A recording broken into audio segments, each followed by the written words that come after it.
خواتین کا لوہے کی انگوٹھی پہننا، کیا خواتین لوہے کی انگوٹھی پہن کر نماز پڑھ سکتی ہیں؟ بنت آدم کراچی سے، بڑا اختلافی مسئلہ ہے علماء کے درمیان کہ خواتین لوہے کی انگوٹھی پہن سکتے ہیں نہیں پہن سکتی. بہرحال یعنی بعض علماء جائز کہتے ہیں، بعض ناجائز کہتے ہیں. تو ہمارا فتویٰ اگرچہ گنجائشی کا ہے کہ گنجائش ہے پہن سکتی ہے عورت، لیکن احتیاط کرے تو اچھا ہے، سونے چاندی کی پہنے انگوٹھی تو زیادہ اچھا ہے. روزے میں انہیلر استعمال کرنے کا حکم، کیا روزے کی حالت میں انہیلر استعمال کیا جا سکتا ہے جبکہ سانس لینے میں دشواری ہوتی ہو؟ انجم نذیر، سانس لینے میں اگر روزے میں انہیلر لینے کی ضرورت پڑ رہی ہے تو انہیلر لے کے روزہ توڑ دیں، لیکن روزہ بہرحال ٹوٹ جائے گا، بعد میں اس کی قضا کر سکتے ہیں تو قضا کریں ورنہ فدیہ دیں. تو انہیلر کے استعمال سے روزہ ٹوٹ جاتا ہے کیونکہ اس میں دوا کے ذرات ہوتے ہیں جو اتر جاتے ہیں پھیپھڑوں میں. البتہ ایسی مجبوری میں روزہ توڑنا جائز ہوگا، گناہ نہیں ہوگا. بلا وجہ کیڑے مکوڑے مارنا، کیا یہ جائز ہے؟ بنت آدم کراچی سے. بلا وجہ کیڑے مکوڑے مارنا کیسا ہے؟ گھروں میں جو کیڑے مکوڑے ہوتے ہیں ان کو مارنا جائز ہے کیونکہ ان کو مارنا بلا وجہ نہیں ہے. اگر آپ کا مقصد یہ ہے کہ گھر میں کیڑے مکوڑے ہمیں تو کچھ کہہ نہیں رہے ہم ان کو مار سکتے ہیں، تو بھائی اس لیے مار سکتے ہیں کہ وہ گھر ہے، وہ کوئی جنگل تھوڑی ہے جہاں کیڑے مکوڑے آ کے رہ رہے ہوں. تو لیکن باہر گلی محلے میں خام خواہ میں مکوڑے جا رہے ہیں ان کو کچل دیا جیسے لوگ کر رہے ہوتے ہیں تو وہ عمل اچھا نہیں ہے. حدیث میں آتا ہے کہ ایک پیغمبر تھے تو ایک چیونٹی نے ان کو کاٹ لیا، تو وہ جتنی ساری چیونٹیاں تھیں پیغمبر نے وہ ساری چیونٹیاں مار ڈالی. تو اللہ نے ان کو وحی دی، وحی کی حل واحدتن، کہ ایک چیونٹی جس نے آپ کو کاٹا تھا اس کے علاوہ چیونٹیوں کو آپ نے کیوں مارا. تو اس سے پتہ چلتا ہے کہ جانور کو بھی بلا وجہ مارنا جائز نہیں ہے، چاہے وہ چیونٹی ہی کیوں نہ ہو. یہ نہیں کہ اب گھروں میں بھی آپ چیونٹیوں کی حفاظت کرنا شروع کرتے ہیں، گھروں میں تو انسان رہتے ہیں تو وہاں چیونٹیاں اور مکوڑوں کے لیے جو فنائل وغیرہ کا پوچھا لگایا جاتا ہے وہ بالکل جائز ہے تاکہ گھر سے یہ چیزیں ختم ہوں. لیکن گلی محلے میں اور ہر جگہ جا کے بلا وجہ مکوڑے یا چیونٹیوں کو مارنا یہ صحیح عمل نہیں ہے شریعت کی روشنی میں. البتہ جہاں جو نقصان دہ جانور ہیں وہ مار سکتے ہیں. فیڈ کراتے وقت قرآن مجید پڑھنے کا حکم، کیا بچے کو دودھ پلاتے وقت قرآن مجید پڑھا یا سنا جا سکتا ہے؟ بنت حوا کراچی سے. جی ہاں بالکل، پڑھا بھی جا سکتا ہے، سنا بھی جا سکتا ہے، سنایا بھی جا سکتا ہے. حالت حیض میں ناخن کاٹنے کا حکم، رات میں ناخن کاٹنا اور رات میں جھاڑو دینا شریعت کے اعتبار سے کیسا ہے؟ نیز حالت حیض میں ناخن کاٹ سکتے ہیں یا نہیں، اور فرض غسل میں کوئی دعا پڑھنی چاہیے یا نہیں؟ بنت سراج لکھنؤ سے. رات میں ناخن کاٹنا، رات میں جھاڑو دینا بالکل جائز ہے، کوئی حرج نہیں ہے اس میں. ناخن جب بڑھ جائیں کاٹ دیں، چاہے رات ہو یا دن ہو. جب گھر میں ڈسٹ ہو اور گرد و غبار ہو جھاڑو دے دیں، چاہے رات ہو یا دن ہو. حالت حیض میں ناخن کاٹ سکتے ہیں، کوئی حرج نہیں ہے. اور فرض غسل میں کوئی دعا پڑھنی چاہیے یا نہیں؟ میرے علم میں نہیں ہے کوئی دعا فرض غسل کے لیے.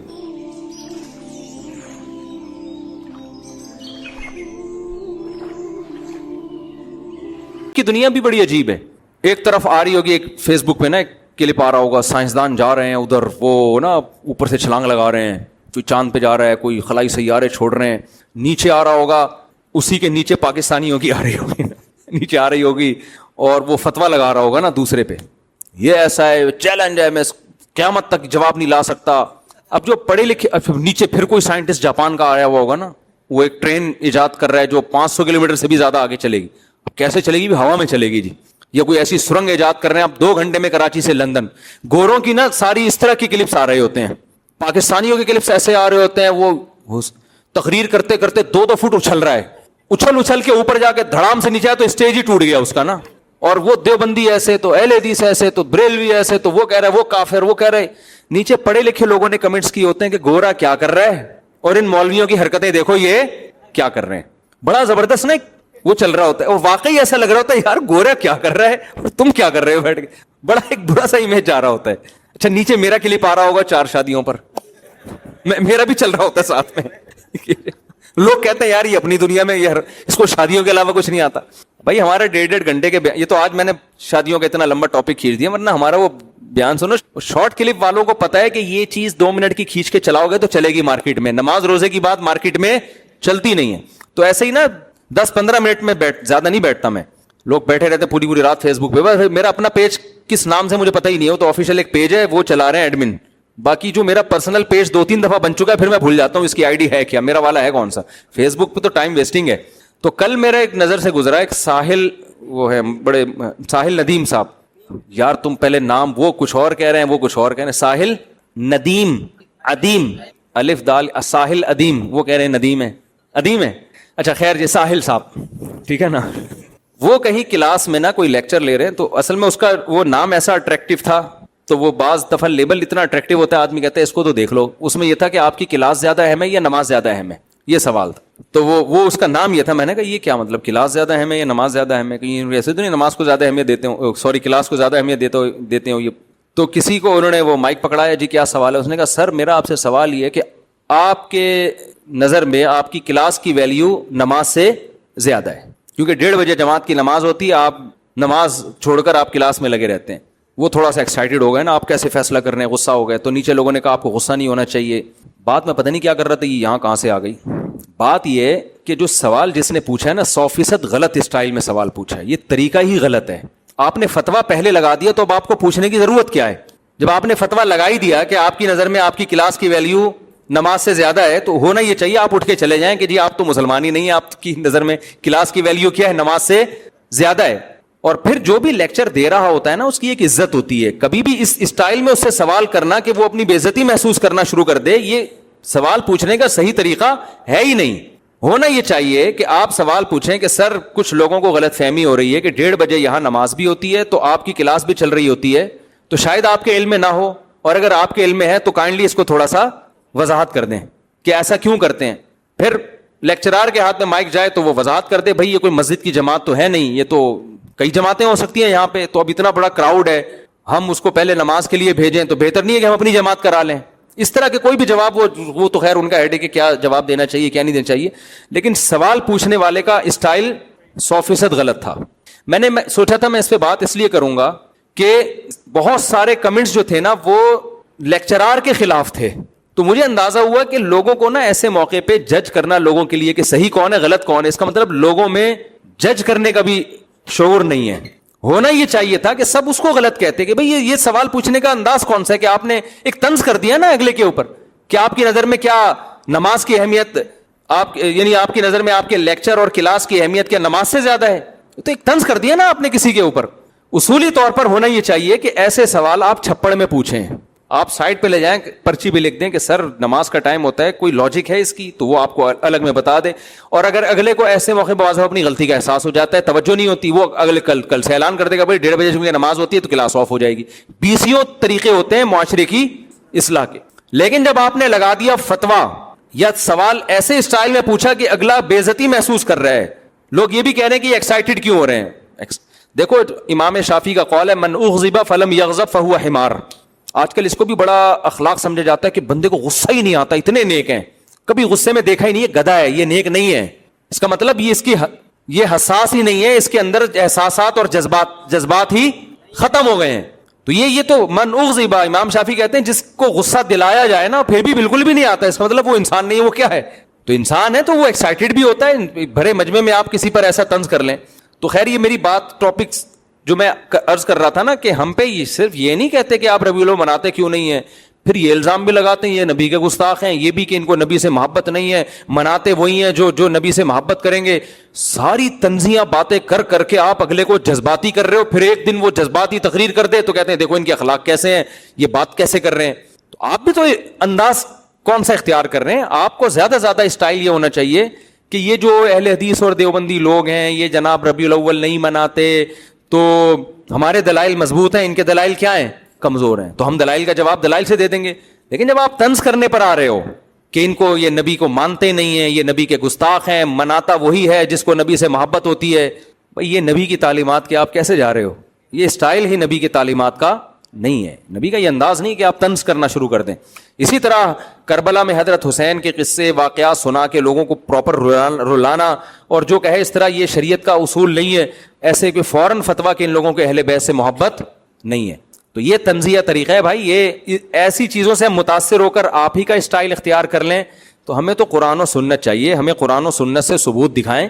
اگر وہاں سے نہیں ملتا تو آپ جتنے بھی تانے ہمیں دے دیں کہ معاذ اللہ اہل بیت کو گستاخ ہیں, معاذ اللہ نبی کے گستاخ ہیں, آپ کے کہنے سے نہ اللہ کے دفتر میں ہم گستاخ لکھے جائیں گے, آپ کے کہنے سے نہ ہم اہل بیت کے گستاخ لکھے جائیں گے, نہ ہم نبی کے گستاخ لکھے جائیں گے. اللہ نے قیامت کے دن فیصلہ کرنا ہے کہ کون پیغمبر کو حقیقی معنوں میں ماننے والا تھا, کون اہل بیت سے حقیقت میں دل سے محبت کرنے والا تھا, اور کون ایسا تھا جو لفاظی کرتا تھا. یہ فیصلہ کون کرے گا, یہ قیامت میں اللہ کرے گا. تو جلدی سے میں تھوڑی سی دیر میں بات کو سمیٹ کے ٹاپک کو ختم کرتا ہوں, بیان ختم کرتا ہوں. تو میں یہ کر رہا تھا, وہ بیان تو میرا آج کسی اور ٹاپک پر تھا, لیکن وہ شروع سے ہی ادھر ہی کوئی نکل لی ہم.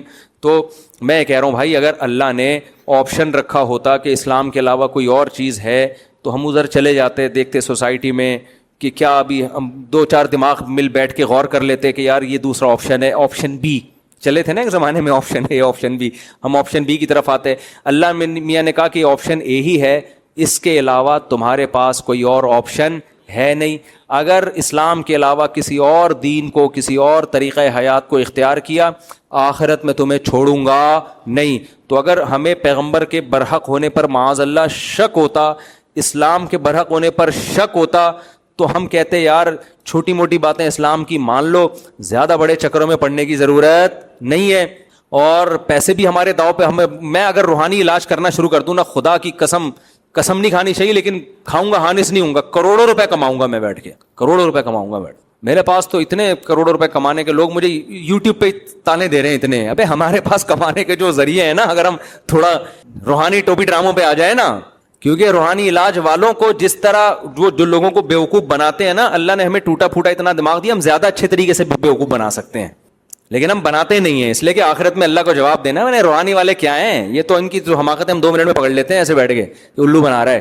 تو ہوتے تو سارے الو ہی بناتے ہیں. تو ہمارے پاس آپشن نہیں ہے. وجہ کیا ہے کہ بھائی ہمیں اسلام کے برحق ہونے کا 100% یقین. میں یہ نہیں کہہ رہا ہم بہت باعمل ہیں, یہ نہیں کہہ رہا ہوں, یہ دعویٰ میں نہیں کر سکتا. یہ ضرور ہے کہ عملی کوتاہی ہوتی ہے تو اللہ سے توبہ استغفار کرتے ہیں, کیونکہ ہمیں پتہ ہے بھائی آخرت کا عذاب یہ آسان نہیں, تو ہمیں یقین ہے. اب گورا ہم سے یہ پوچھے, یا ہندو ہم سے, یا لبرل لوگ ہم سے یہ پوچھیں کہ اتنا یقین تمہیں اسلام کے صحیح ہونے پر آ کیسے گیا. دیکھو, اگر اسلام کا یہ دعویٰ سچا ہے نا کہ اسلام کے علاوہ کسی اور کلچر کو فالو کرو گے جہنم کی آگ میں ڈالوں گا, اگر واقعی اسلام سچا ہے پھر یہ چھوٹی بات نہیں ہے, پھر یہ بہت بڑی بات ہے, کیونکہ دنیا تو تھوڑے دنوں میں ختم ہو جائے گی بھائی, پھر یہ چھوٹی بات نہیں ہے. پھر اسلام کو ماننا پڑے گا اگر اسلام سچا ہے. پھر اسلام فیملی پلاننگ کو نہیں مانتا. جب نہیں مانتا تو ہمارے پاس اب یہ فیملی پلاننگ میں بچے زیادہ ہونے سے غربت بڑھے گی, ٹوپی ڈرامہ ہے بھائی ہمارے لیے, تو یہ بحث ہی فضول ہے. یہ تو ہم لبرل لوگوں کو سمجھانے کے لیے جو اسلام کو نہیں مانتے, ہم ان کو سمجھانے کے لیے بتاتے ہیں کہ یونائٹڈ نیشن کی ریسرچ ہے کہ دنیا میں آبادی اتنی تیزی سے بچوں کی پیدائش گری ہے کہ یہ بہت بڑا مسئلہ بن گئی ہے. لیکن اگر یونائٹڈ نیشن کی رپورٹ یہ ہو کہ بچے پیدا ہونے سے دنیا برباد ہو رہی ہے, ہم پھر بھی اس رپورٹ پر عمل تھوڑی کریں گے. ہم کہیں گے آپ کی رپورٹ ہے بھائی, اللہ کی رپورٹ کچھ اور ہے. ہم تو پہلے اللہ پھر یونائٹڈ نیشن کو بھی ہم مانتے ہیں, اللہ کے بعد مانتے ہیں. ہم ایسے بھی نہیں کہ یونائٹڈ نیشن کو خام خامے نہ ہی مانے, وہ بھی کھوپڑی رکھتے ہیں, دماغ رکھتے ہیں, بیٹھتے ہیں, فیصلے کرتے ہیں, کچھ سوچ سمجھ کے ہی کرتے ہیں نا وہ بھی. ہمارے بعض مذہبی لوگ ہر چیز میں یونائٹڈ نیشن کو غلط کہتے ہیں, یہ غلط ہے. وہ کہتے ہیں یہودیوں کی اور ہر چیز, ایسا نہیں ہے. ہم یونائٹڈ نیشن میں جب تک ہمارے اوپر تعلقات نہیں تھے نا, لوگ ہم بھی پھینکتے رہتے تھے بیٹھ کے کہ پولیو کی ویکسینیشن یہ یونائٹڈ نیشن والوں نے ٹھکوا رہے ہیں ہمارے کولوں میں. یہ اصل میں بچے رکوانے کے لیے. جب ہمارے کچھ سائنسدانوں سے رابطے ہوئے جن کی بڑی بڑی داڑیاں ہیں, یونائٹڈ نیشن کے ممبر رہ چکے ہیں, وہ لوگ WHO میں ڈاکٹرز کے حیثیت سے کام کر رہے ہیں, ان سے سلام. انہوں نے کہا بھائی ایسا کچھ بھی نہیں ہے, اس پر کسی ایک ملک کی اجارہ داری ہے نہیں. یہ دنیا کے بڑے بڑے ملک ہیں جن کی آپس میں جنگیں ہیں. تو یونائٹڈ نیشن کا جب کوئی لا آتا ہے تو وہ ان کی نیت انسانیت کا بھلا ہی ہوتی ہے. وہ الگ بات ہے کہ وحی کی تعلیمات نہیں ہے تو انسان تو ایک حد تک سوچ سکتا ہے نا, بعض دفعہ انسانیت کا بیڑا غرق ہو رہا ہوتا ہے, ٹھیک ہے نا, لیکن ان کی نیت غلط نہیں ہوتی, واللہ عالم. خیر, تو اگر اسلام برحق ہے تو بھائی اسلام نے جو کہا زنا پہ آگ میں جانا پڑے گا. اسلام نے کہا کہ غربت کے خوف سے نسل نہیں روک سکتے آپ, بچے زیادہ ہوں گے تو کھائیں گے کہاں سے, اس نظریے سے آپ کو نسل روکنے کی اجازت نہیں ہے, وغیرہ وغیرہ اور بہت سارے نظریات. تو اب اسلام اگر سچا ہے تو میرے پاس اس کے علاوہ کوئی آپشن ہے نہیں. پھر تو یہ بڑی خطرناک باتیں کر رہا ہے کہ آگ میں ڈالوں گا, اور کامیابیاں بھی اللہ کہتے ہیں 70 حوریں ملیں گی. حدیث میں آتا ہے جس کو غصہ آیا ناحق, غصہ جاری کر سکتا تھا, یہ سوچ کے پی گیا کہ اللہ راضی ہوگا. جیسے باپ پہ آ رہا ہے غصہ, بیوی پہ آ رہا ہے, ماں پہ آ رہا ہے, تو جاری کرنا ثواب ہے, پینا ثواب ہے, پینا ثواب ہے نا. تو آپ اگر غصہ پی لیں گے, بہت سے ماہر نفسیات کیا کہتے ہیں, ایکچولی جب آپ غصہ پیتے ہیں تو ایکچولی وہ ہوتا ہی ہے کہ اس سے آپ کی باڈی ایک یوں کرتی ہے, وہ گھٹ جاتے ہیں وغیرہ وغیرہ. وہ تو اس ٹرم تو مجھے نہیں آتی. اسلام کہتا ہے بھاڑ میں جائے ماہر نفسیات, پی لو, اللہ آخرت میں اس کا اجر دے گا. سمجھ میں آ رہی ہے بات؟ سارے ماہر نفسیات ایسے کہتے بھی نہیں, لیکن اگر کوئی کہہ رہا ہو, ماہر نفسیات بھی بعض دفعہ بیان سننے تو کہہ رہے ہیں یار ہماری واٹ لگاتے رہتے ہو بلا وجہ, تو وہ جو بھی کہتے رہے, بالفرض اگر کسی کو مشورہ دے رہے ہو کہ پینے سے ایکچولی یہ ہوتا ہے اور نکال دو تو انسان ٹھنڈا ہو جاتا ہے, پھر لوگ نکالنے کے لیے ہر آدمی کا نکالنے کا اسٹائل یہ نہیں دیکھ رہے ہوتے کہ غصہ نکالے گا یہ تو ٹھنڈا ہو جائے گا, اگلا گرم ہو جائے گا. پھر کتنے لوگوں نے اپنے ڈپریشن کے علاج میں دوسروں کو ڈپریشن کا مریض بنا دیا ہے. جیسے ایک ماہر نفسیات کی تقریر تھی, میں نے خود سنی, بڑے مشہور ڈاکٹر ہیں, نام نہیں لوں گا. ان سے کسی نے پوچھا دوسری شادی کے نتیجے میں کیا ہوتا ہے, اس نے پھر بڑی ایک منطق کہ ایکچولی جب آپ سیکنڈ میرج کرتے ہیں تو فرسٹ وائف پہ آپ کے ڈپریشن کی کیفیت طاری ہوتی ہے, اس کا ٹرسٹ آپ پہ ختم ہو جاتا ہے. آج کل ایک بڑا مسئلہ یہ ہے کہ چھوٹی سی بات کو اصطلاحات کے ذریعے ایسے سمجھایا جاتا ہے جیسے اگلا کہتا ہے یار کو بہت ہی بڑی پہنچی ہوئی فلم ہے. آج میں سن رہا تھا اس کے فضائل نا, کوئی نیوٹریشنسٹ کیا ہوتے ہیں یار, وہ نیوٹریشن ہوتے ہیں نا, وہ جو غذاؤں کے فضائل بیان کر رہے ہوتے ہیں, بہت ان میں بہت سے ہمارے ملک میں بڑے بڑے پھینکو بھی ہوتے ہیں, یہ کھا لو تو یہ ہو جائے گا. تو وہ سہاجنا کے فضائل بیان کر رہے تھے. یہ سہاجنا نہیں ہے یہ جو درخت ہے بڑا مشہور ہمارے یہاں بھی لگا ہوا ہے, میں نے 6 درخت لگائے وہ تقریریں سن کے, لیکن مجھے شروع سے لگ رہا تھا یار یہ کوئی پھینکو ہے کوئی بہت بڑا نا. سہاجنا کے پتے کی آپ ویڈیو دیکھیں, آپ کہو گے یار دنیا میں کچھ کھانے کی ضرورت نہیں ہے. ان پتوں کے ایسے فضائل سنے آپ لوگوں نے. سہاجنا میں وٹامن اے بھی ہے تو وٹامن بی بھی ہے تو وٹامن سی بھی ہے تو وٹامن ڈی بھی ہے, اور اس میں پروٹین بھی ہے اور اس میں کارب بھی ہے. شوگر زیادہ ہے تو کم کر دے گی, کم ہے تو بڑھا دے گی, موٹوں کو کم کرے گی, کم کو موٹا کر دے گی. او بھائی اتنی 70 بیماریاں 1000 بیماریاں, اتنی بیماریوں کا سہاجنا میں. مجھے وہ اندازہ ہو گیا بھائی یہ بہت پہلے میں نے ایک سنا نا سہاجنا کے فضائل, میں نے کہا یار بڑا اچھا درخت لگا لینا چاہیے گھر میں بس. اس کے بعد پھر اتنے فضائل, میں نے کہا بھائی اس کی کوئی ویلیو نہیں ہے. تھوڑا بہت ہوگا ہر چیز, نیم کے پتوں کے بھی کچھ نہ کچھ فضائل ہیں, خون صاف کرتا ہے. کوئی بھی یوٹیوب پہ دیکھو نا فلاں چیز بہت ہی بینیفیشل ہے, اس کے بینیفٹس بہت زیادہ ہیں, اس کا مطلب یہ جھوٹ بول رہا ہے. اللہ نے کوئی ایسی چیز نہیں بنائی. ابے صبح اٹھ کے پراٹھے کھاؤ, انڈا کھاؤ, چائے پیو, آفس جاؤ, کارمینا کھا لو 2 گولی اگر وہ ہضم نہیں ہو رہا, آؤ اپنا آرام سے بھنڈی کھاؤ. یار بھنڈی کے کبھی فضائل سنے آپ نے؟ مجھے بھنڈی نہ ملے میں تو مر جاؤں. اس کا مطلب بھنڈی ایسی چیز ہے, بھنڈی کھائی تھی مفتی طارق مسعود نے, بچ گئے. بھائی وہ بھنڈی کا عادی ہے یار, اس کو بھنڈی پسند ہے. ہر چیز پہ رپورٹیں بھی مل جائیں گی, ان چیزوں سے قطعاً متاثر مت ہو. پھر میرے ایک بہت بڑے ڈاکٹر سے رابطہ ہوا, میں نے کہا یہ کیا ہے سہاجنا ایسا ہے, اس کو سونے کے پتے ہیں کیا یہ؟ انہوں نے کہا بھائی اتنی بڑی کچھ بھی نہیں ہے, یہ ہے تھوڑے بہت فائدہ ہے, اچھی چیز ہے, اتنا نہیں ہے جتنا لوگوں نے بنا لیا ہے. انجیر کے فائدے پڑھنا شروع کرو, آدمی سب کچھ گھر سے بچے پھینک دیتا ہے گھر سے باہر, یار نکالو اس کو, انجیر آ گھر میں. حقیقت ہے یار, سب کچھ نکلے گھر میں, صرف انجیر کا پودا ہوگا. ہر چیز ایک لمٹ ہے بھائی, انسان ہے, اللہ نے بڑی باڈی میں لچک رکھی ہوئی ہے, اور آپ کی باڈی کو جو ضرورت ہوتی ہے نا پراٹھوں سے بھی وہ نکال لے گی, وہ سمجھ رہے ہیں نا, باقی سب اس نے ویسی ویسٹیج بنا کے نکال دینا ہے. اتنا نہیں ان چیزوں کو مسلط. صحت کا تو بہت خیال کرنا چاہیے, لیکن یہ جو یوٹیوبرز ہیں نا, یہ ملے گا آپ کو, یہ ملے گا, جب 70 بیماریوں کی شفا نہیں ہوگی. 2-3 کا کہہ دیا تو ٹھیک ہے تھوڑا بہت, پھر بھی ڈاکٹر کو بتا دو کہ حضرت 2-3 ہے, کہے گا کھا لو ٹرائی کرنے میں, 500 روپے میں اگر حور کا آپشن مل رہا ہے آپ کو, ٹھیک ہے نا, ٹرائی کر لیتے ہیں شاید مل جائے. کیا خیال ہے یار, کہاں سے کہاں چلا گیا میں, بات پتہ نہیں گیا. میں بس واقعی 4-5 منٹ میں نا بات ختم کر رہا ہوں, میرے مہمان بھی بیٹھے ہوئے بھی غصہ ہو رہے ہوں گے. تو بات یہ کہاں سے کہاں کدھر کو آ گئی ہے, یہ نہیں اسلام کے علاوہ تو آپشن نہیں ہے, یہ بات یہاں. ابے نہیں یار, خیر. اچھا اسی میں ایک اور بات آئی ہے جو موضوع سے ہٹ کر ہے. آج کل ناشتے کے بڑے فضائل بیان کیے جا رہے ہیں یوٹیوب پہ. ایک صاحب نے بھی, آج میں نے کلپ دیکھا کہ 80% ہمارے ملک میں لوگ ناشتہ نہیں کرتے, ناشتہ ہماری باڈی کے لیے اتنا ضروری. میں نے نیچے کمنٹ کر دیے, میں نے کہا بات ہی جھوٹ سے شروع کی ہے. 80% لوگ ناشتہ نہیں کرتے, قوم چھوڑ سکتی ہے یہ ناشتہ. 99% لوگ پھوڑتے ہیں ناشتہ کرنا, تو کرنے کا لفظ غلط ہے ان کے لیے. ہماری قوم میں اتنے نیک لوگ 80% صبح ایسے ہی بھوکے چلے جائیں. بھائی ہماری قوم ذرا سا بھی بھوک برداشت کرنے کی صلاحیت نہیں ہے. میں نے کہا یہ شروع سے ناشتے کے فضائل شروع کیے نا, ناشتہ بہت ضروری. ہمارے پاس اسلام ہے, ہمارے نبی صلی اللہ علیہ وسلم 2 ٹائم کا کھانا کھاتے تھے, ظہر کا کھانا 11 بجے اور مغرب کے بعد. اس کے علاوہ تو کوئی وہ ناشتے کا لفظ عربی میں, قدیم عربی میں نہیں ہے, جدید میں ہے. یہ ناشتہ انگریزوں کے آنے کے بعد متعارف ہوا ہے ہندوستان میں. اب اس کی دلیل یہ دیتے ہیں 7-8 گھنٹے جب آپ بھوکے رہتے ہو تو پھر کچھ تو پیٹ میں جانا چاہیے, ایسیڈیٹی بڑھ جاتی ہے, آدمی ایک دم جوش میں آتا ہے. واقعی 7-8 گھنٹے, اف, خدا کا بنایا ہوا ایک نظام ہے. دیکھو نیچر کا کبھی مقابلہ مت کرو, چاہے ڈاکٹر کیسی باتیں کر رہا ہو, نیچر گڑبڑ نہیں کرتی.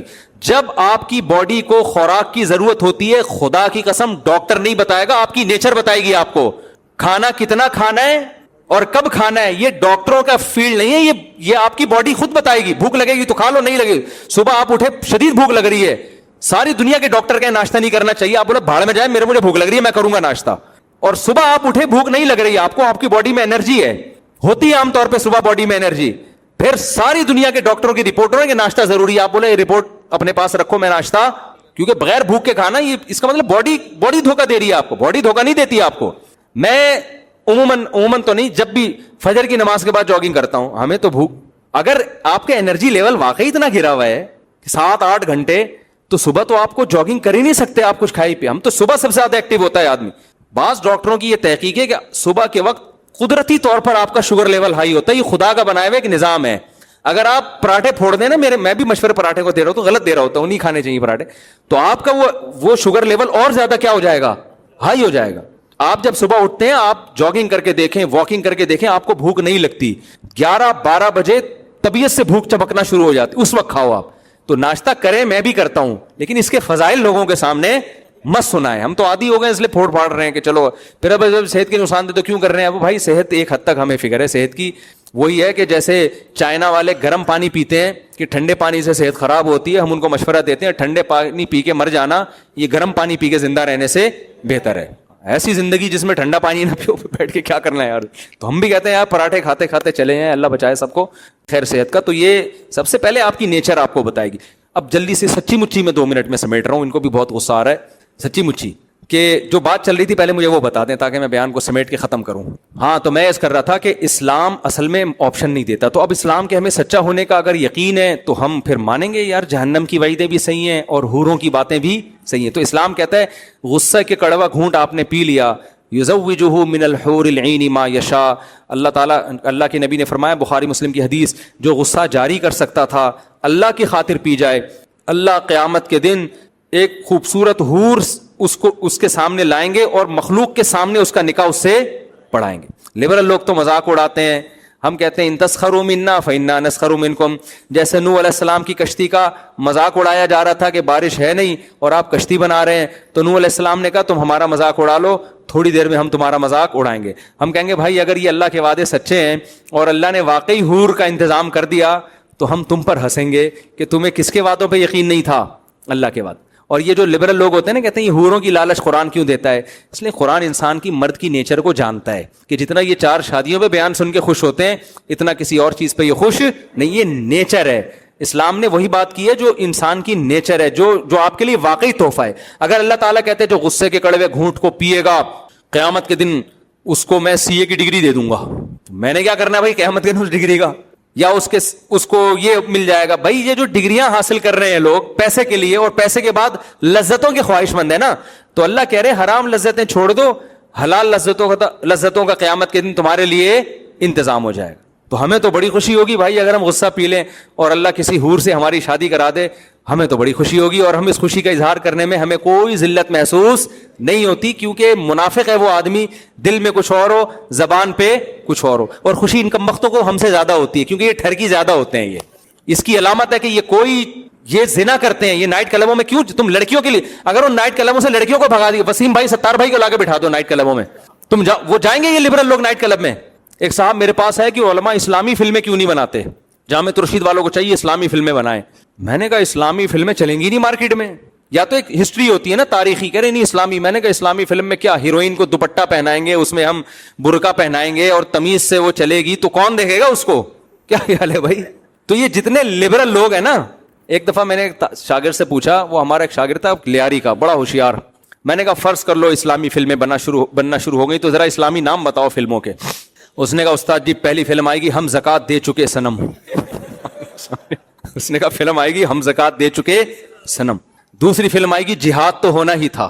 میں نے کہا, اور پھر مذاق کی محفل تھی, ہم نے کہا اچھا اگر متحدہ, اس وقت متحدہ کا بڑا زور تھا نا MQM کا, میں نے کہا MQM والے فلم بنائے, اس کا نام, اس نے کہا فلم آئے گی 90 سے 90 تک. طلبہ بڑے ہوشیار ہوتے ہیں. جب اس نے کہا نا فلم آئے گی ہم زکات دے چکے صنم, وہ بھائی جو لوگ ہنسے ہیں. لیاری کا تھا, بلوچ نہیں ہوتے لیاری کے گھونگری والے بال والے, بڑا ہوشیار طالب علم تھا. خیر, تو بات اصل میں یہ ہے, جو آخری بات, کہ ہمیں اسلام کے برحق ہونے کا یقین بہت ہے. وجہ اس کی ہے کہ جیسے صحابہ نے بہت زیادہ دلائل دیکھے تھے نا نبی کے سچے ہونے کے, آپ کہہ سکتے ہیں ہم نے تو وہ دلائل دیکھے نہیں, ہم نے اس سے زیادہ دیکھ لی, ہم نے کچھ وہ مزید دلائل دیکھ لی ہیں جو صحابہ نے نہیں دیکھے تھے. قرآن نے کہا سنوریہم آیاتنا فی الآفاق, ہم اسلام کے برحق ہونے کی نشانیاں سنوریہم دکھاتے رہیں گے. جتنی نشانیاں آج یہ لوگ دیکھ رہے ہیں نا, قرب قیامت جیسے جیسے قیامت قریب آتی رہے گی ہم یہ نشانیوں پہ نشانیاں مزید ان کو دکھاتے رہیں گے. کچھ نشانیاں اسلام کی ایسی ہیں برحق ہونے کی جو صحابہ نے نہیں دیکھی تھی, وہ آج ہم اپنی آنکھوں سے دیکھ رہے ہیں. آپ کہہ سکتے ہیں مفتی صاحب وہ کون سی نشانی ہے بھائی, آپ نے کوئی پہاڑ کو سے اونٹنی نکلتے ہوئے دیکھ لی ہے کیا ہے بھائی, یا آپ نے کسی سمندر کو 2 ٹکڑے ہوتے ہوئے دیکھ لیا ہے؟ بہت ساری نشانیاں ہیں. سرے 10 2 نشانیاں تو میں آپ کو بتاتا ہوں. ایک نشانی وہ جس کا کوئی سائنسی لاجک نہیں بنتی, جس کو معجزے سے تعبیر کیا جاتا ہے, اور ایک نشانی وہ جس کا نبی کی تعلیمات سے تعلق ہے. ایک شخص جو امتی ہو, نہ لکھنا جانتے ہو نہ پڑھنا جانتے ہو, انہوں نے جو سسٹم بنا کے دیا نا انسانیت کی نجات کا, خدا کی قسم آپ جتنے سسٹم آج پڑھ لو, کوئی سسٹم اسلامی نظام کے مقابلے میں کھڑے ہونے کے لیے تیار نہیں ہے. 2 اور 2 4 کی طرح اسلام کی برتری ہر حکم پہ واضح ہو رہی ہوتی ہے. وراثت کا نظام, نکاح طلاق کا نظام, سزاؤں کا نظام, اچھائی اور برائی کی جو ڈیفینیشن اسلام کرتا ہے, ایک ایک چیز